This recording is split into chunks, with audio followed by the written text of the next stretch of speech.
warahmatullahi wabarakatuh. Selamat pagi, selamat sejahtera, dan selamat kepada anak-anakku semua yang sudah diterima di SMK Negeri 2 Pengasih Kulon Progo, Yogyakarta. Tentunya kalian semua sudah diterima sesuai dengan keinginan, sesuai dengan jurusan yang kalian pilih. Begitu ya? Oke, sebelum nanti Ibu memberikan materi tentang wawasan Wiyata Mandala, sebelumnya akan memperkenalkan diri dulu. Nama Ibu adalah Meira Ratnasari. Ibu di sini di SMK Negeri 2 Pengasih mengajar di jurusan DPIB, ya Desain Pemodelan Ilmu Bangunan, di mana pada tahun ini tetap kita menerima 2 jurusan atau 2 kelas dengan jumlah siswa sekitar 72 siswa. Untuk materi yang akan Ibu sampaikan pada pagi hari ini, nanti kalian semua bisa mengisi like ya, komen dengan menuliskan nama dan kelas, sambil terus nanti kita mengikuti subscribe-nya seperti itu. Oke? Sudah siap mulai untuk materi yang akan Ibu sajikan. Silahkan nanti bisa melihat ke layar terlebih dahulu. Yang pertama yaitu tentang wawasan Wiyata Mandala. Apa toh wawasan Wiyata Mandala itu? Wawasan Wiyata Mandala itu terdiri dari 3 kata, yang 3 kata itu mempunyai arti sendiri-sendiri. Yaitu yang pertama adalah wawasan. Wawasan itu berarti suatu pandangan, tinjauan, atau konsepsi dari cara pandang. Kemudian wiyata. Wiyata itu dalam bahasa Jawa adalah pengajaran, di mana artinya adalah suatu pendidikan. Kemudian kalau mandala. Mandala itu berarti lingkaran, bundaran, atau suatu lingkungan. Yang dimaksudkan di sini adalah lingkungan tempat nanti Anda semua akan melakukan KBM atau proses belajar mengajar. Secara garis besar yang sudah Ibu sampaikan tadi, bahwa wawasan Wiyata Mandala itu dapat diartikan sebagai konsepsi atau cara pandang bahwa sekolah itu adalah lingkungan atau kawasan penyelenggaraan suatu pendidikan. Kemudian cara pandang sekolah sebagai lingkungan pendidikan itu harus kalian pahami dulu. Jadi cara pandang warga sekolah, bahwa warga sekolah nanti yang ada di SMK Negeri 2 Pengasih itu terdiri dari ada kepala sekolah, kemudian ada wakil kepala sekolah, kemudian ada guru yang terdiri dari bermacam-macam. Nanti di sini ada guru dari norat, normatif adatif, kemudian ada guru dari jurusan. Kemudian yang tak kalah penting di sini selain guru adalah komponen dari TU. Kemudian dan yang paling sering yang Anda sendiri sekarang itu adalah sebagai siswa. Ya. Jadi dari cara pandang warga sekolah itu terhadap fungsi sekolah ini sangat penting. Ya. Seperti apa toh? Itu nanti akan maju seperti apa? Karena itu nanti akan berpengaruh pada pola pikirnya, perilaku, dan pengambilan keputusan. Demikian juga pandangan terhadap sekolah sebagai lingkungan pendidikan. Seperti apa? Nah, itu nanti kalau keseluruhan dari suatu komponen sekolah itu akan istilahnya bisa menyatu, itu akan tercapai tujuan pendidikan. Seperti itu. Kemudian yang perlu kalian pahami juga bahwa ada 5 tujuan pendidikan yang ingin dicapai dalam konteks di sini adalah capaian dari bangsa Indonesia dan tentunya juga kalian semua, bahwa tujuan pendidikan itu yang pertama itu adalah meningkatkan ketakwaan terhadap Tuhan Yang Maha Esa. Tentunya ini sangat fundamental sekali, karena tanpa kita mempunyai fundamental yang kuat itu tidak akan mengubah semuanya. Kemudian yang kedua adalah meningkatkan kecerdasan dan keterampilan. Dengan semangat kita mau belajar, kemudian semangat kita mau berusaha, tentunya hasil yang akan dicapai itu akan lebih bagus dan Anda bisa sukses. Kemudian yang ketiga adalah mempertinggi budi pekerti. Ini juga sangat penting, karena dengan ilmu yang tinggi kalau sikap kita tidak bagus juga tidak ada artinya. Kemudian yang keempat adalah memperkuat kepribadian. Dengan kepribadian yang bagus, kepribadian yang sopan, itu juga tentunya ikut menyelaraskan arti diri kita sendiri untuk mencapai tujuan kita supaya bisa sukses ke depannya. Dan yang kelima, itu adalah mempertebal semangat kebangsaan dan cinta tanah air. Nah, kemudian dari kelima tujuan pendidikan tersebut ternyata masih banyak faktor yang mempengaruhi. Seperti yang Ibu utarakan tadi, ada faktor guru, ada faktor kepala sekolah, ada faktor siswa, ada faktor karyawan tata usahanya, sarana prasarana, juga kurikulumnya. Ya, agar semuanya itu bisa berlangsung tertib dan lancar, tentunya semua unsur yang ada di sekolahan ini itu harus diperlukan satu kesatuan pandangan yang sama dari warga sekolah. Tentunya Anda bisa memahami kan di sini maksudnya? Oke, Ibu terangkan lagi ya. Bagaimanakah pandangan yang benar terhadap sekolah sebagai lingkungan pendidikan? Sekolah sebagai lingkungan pendidikan terdiri dari berbagai sistem yang terdiri dari unsurnya ya. Yang pertama, itu dia adalah sumber daya manusianya. Sumber daya manusia itu tadi sudah Ibu sebutkan. Ayo, ini ada kepala sekolah, kemudian ada wakil kepala sekolah, kemudian ada guru, ada mata pelajaran, ada guru BK, ada guru, kemudian ada guru produktif kalau di SMK, kemudian ada karyawan tata usaha dan siswa. Kemudian selain SDM tentunya juga ada sarana prasarana. Kita di sini mempunyai ruang kelas itu sudah hampir sekitar 52 kelas, kemudian bengkel juga ada 12 jurusan, ini Anda sudah tahu itu. Kemudian ada lapangan olahraga yang sangat luas, kemudian ada masjid, ada alat dan bahan praktek, kemudian ada juga aula, kita juga sudah mempunyai sendiri ya. Dari kedua ini, sumber daya manusia dan sarana prasarana, tentunya ada suatu pengendalian di mana warga yang ada di dalamnya itu harus berperan aktif ya, agar sarana prasarana itu bisa kita pakai, bisa kita istilahnya kita gunakan agar semuanya bisa berjalan lancar. Kemudian ada juga yang perlu Anda perhatikan.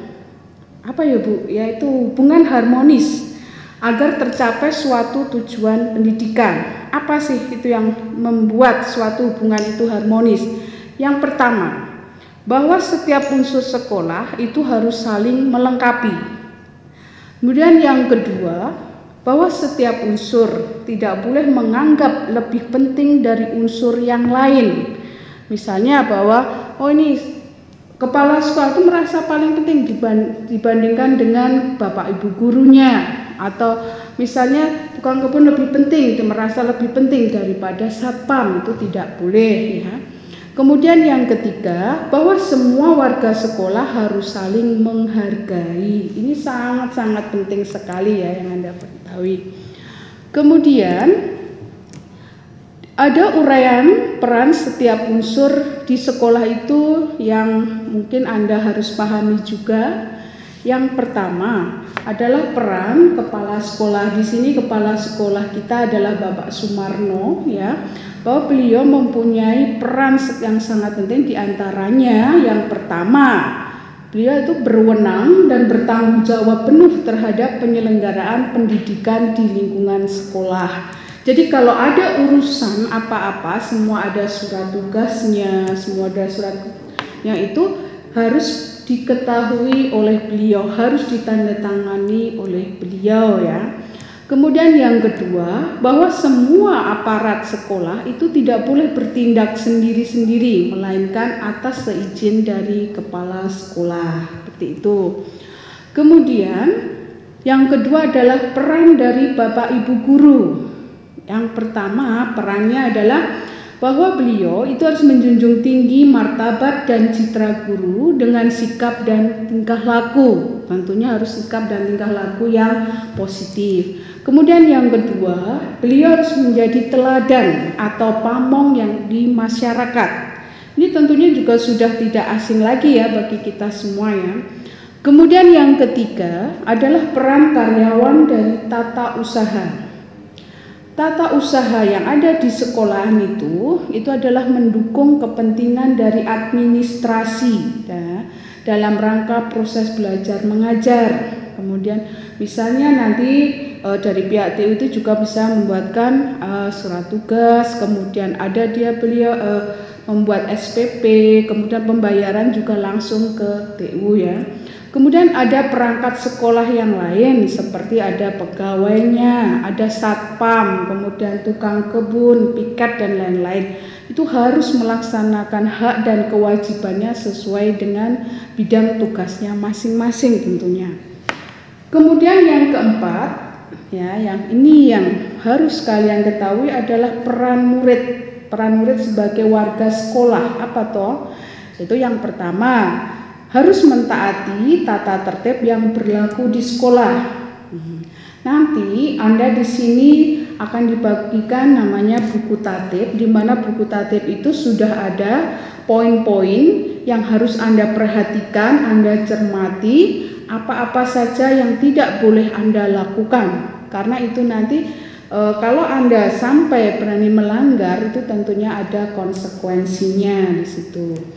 Jadi ada reward, ada punishment, seperti itu ya. Kemudian yang kedua, itu kalian harus hormat dan sopan kepada guru dan warga sekolah yang lain. Ya, kemudian yang tiga, hormat dan sopan kepada teman. Jadi kalian waktu bertemu dengan teman atau bapak ibu guru itu harus yang pertama adalah senyum. Kemudian harus jabat tangan, tapi kalau pas diadain mungkin cukup seperti ini. Yang penting adalah Anda hormat kepada dia atau teman gitu ya. Kemudian tugas yang selanjutnya, peran murid adalah belajar yang tekun. Belajar itu Anda harus yang aktif. Kalau Anda tidak bisa, silahkan bertanya kepada guru yang bersangkutan. Atau Anda bisa bertanya kepada siswa atau teman yang kira-kira lebih paham dengan apa yang materi yang sudah diajarkan. Kemudian menyelesaikan tugas yang diberikan oleh guru. Itu wajib diselesaikan. Apapun caranya, apapun tugasnya harus on time untuk tugasnya. Kenapa? Karena kalau Anda tidak on time, tugas itu akan lama-kelamaan semakin menumpuk dan akan menjadi beban Anda di akhir nanti ujian. Kemudian menjaga nama baik keluarga dan sekolah dimanapun berada. Dan ada menjaga dan memelihara fasilitas belajar dan mengajar. Tidak boleh ada coret-coret di meja, tidak boleh ada mungkin tembok cap kaki dan sebagainya. Kemudian melaporkan peristiwa negatif apabila terjadi di sekolah itu nanti kepada mungkin guru wali kelas, kepada wali BP-nya, atau nanti terakhir itu kita ada tim tatib, kemudian ke kepala sekolah. Kemudian ikut memelihara lingkungan sekolah. Seperti apa memelihara lingkungan sekolah? Misalnya contoh kecil aja, Anda membuang sampah pada tempatnya.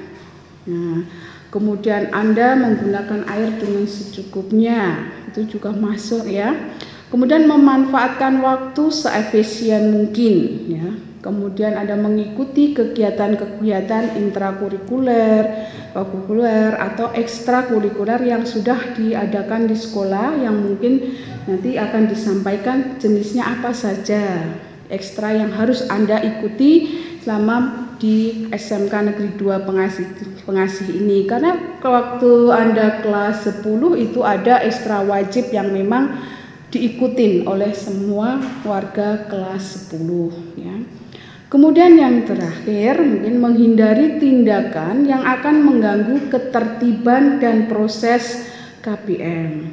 Ya, ini Anda tidak boleh ikut kongko-kongkoi, kemudian Anda mungkin tidak boleh ikut dalam suatu geng dan sebagainya. Itu Anda harus bisa membuat tindakan preventif atau itu sendiri seperti itu ya. Kemudian yang harus Anda pahami lagi dalam wawasan Wiyata Mandala ini, suatu kesatuan itu akan berjalan dengan baik dan lancar kalau Anda mengetahui betul apa sih atau bagaimana mekanisme pelaksanaan wawasan Wiyata Mandala itu. Yang pertama adalah tahap preventif. Ya, tahap sebelum wawasan Wiyata Mandala ini bisa terwujud. Yang pertama, tahap preventifnya memelihara sekolah melalui 7K, yaitu ada keamanan, kekeluargaan, kedisiplinan, kerindangan, kebersihan, keindahan, dan ketertiban. Yang kedua, menciptakan suasana harmonis antar warga dan lingkungan sekolah. Dan yang ketiga, membentuk jaringan pengawasan. Ini nanti bekerja sama ya antara siswa, wali kelas, wali BP dengan pihak sekolah. Dan yang keempat, menyelenggarakan kegiatan ekstrakurikuler di mana wadah atau kemampuan anak itu bisa tersalur, bisa terinspirasi dalam suatu kegiatan, mungkin olahraga, mungkin ada bela diri, kemudian ada yang suka penelitian dan lain-lain ya. Kemudian yang keenam, meningkatkan keamanan dan ketertiban saat masuk dan usai sekolah. Yang ketujuh, meningkatkan peran serta atau keterlibatan dari warga sekolah. Yang kedelapan adalah membentuk tata tertib sekolah. Ini wajib sekali ya. Kemudian apa toh selain tahap preventif, tentunya ada tahap represif, yaitu tahap apabila suatu kejadian itu sudah berlangsung. Tahap itu antara lain yang biasa kita gunakan atau kita lakukan, yaitu yang pertama, mendamaikan pihak yang terlibat perselisihan. Di sini kita juga sudah ada suatu istilahnya dari Bapak Ibu guru, ada tim dari sekolah, kita ada tim tatib yang nanti ikut membantu jika terjadi hal-hal yang tidak diinginkan ya. Kemudian yang kedua, menetralisir isu negatif yang berkembang. Ya, jadi kita kendalikan di sini. Dan yang ketiga, berkoordinasi dengan pihak keamanan bila ada kriminal di sekolah. Misalnya, ada mungkin pencurian helm atau ada hal-hal yang dilakukan oleh siswa yang tidak bagus, itu biasanya kita memang sudah bekerja sama dengan pihak sekolah, yaitu ada Polres, ya, pengasih, kemudian Polsek. Jadi kita semua akan berkumpul untuk membahas suatu masalah ya. Kemudian yang keempat, penyelesaian kasus secara hukum terhadap kasus yang melibatkan pihak luar sekolah. Di sini juga termasuk itu. Kemudian yang kelima, mengadakan bimbingan dan penyuluhan. Ini dilakukan oleh pihak BP yang nanti akan koordinasi dengan siswa dan pemanggilan orang tua. Yang keenam, memberikan sanksi sesuai tata tertib yang berlaku. Ya, sanksi ini akan didasarkan pada buku tatib yang sudah dikeluarkan oleh pihak sekolah. Jadi ada berapa poin, ada berapa yang bisa kita lakukan dan bisa kita laksanakan, dan itu diterapkan pada semua siswa ya. Apa saja yang harus kita lakukan? Target. Nah, di sini target dari wawasan Wiyata Mandala yang harus dicapai adalah 1. Siswa itu memiliki pandangan yang benar terhadap sekolah. Tujuannya apa ke sini itu harus tahu. Kemudian yang kedua, siswa memiliki pandangan bahwa semua komponen yang ada di sekolah itu penting. Ya. Saking pentingnya kita harus bersatu, harus saling melengkapi. Kemudian yang tiga, siswa mempunyai rasa memiliki terhadap sekolah sehingga tidak melakukan pengrusakan terhadap fasilitas sekolah ataupun vandalisme. Itu coret-coret mungkin di tembok, kemudian coret-coret di meja, atau yang sering kalian lakukan karena keisengan ya, itu ingat tidak boleh. Kemudian yang terakhir, target yang harus kalian mindsetnya itu ada, yaitu bahwa siswa itu harus merasa bangga bisa menjadi bagian dari sekolah SMK Negeri 2 Pengasih. Seperti itu ya. Mungkin ini materi yang Ibu sampaikan. Nanti untuk penugasan akan kami lewatkan melalui link yang nanti akan diupload dari pihak sekolah. Tolong nanti diisi, kemudian nanti dikirim ke pihak sekolah. Seperti itu. Mungkin kalau ada kata salah atau khilaf, saya mohon maaf. Sekian dari materi dari saya, semoga bisa tercamkan dalam diri anak-anak sekalian. Sekian, wassalamualaikum warahmatullahi wabarakatuh.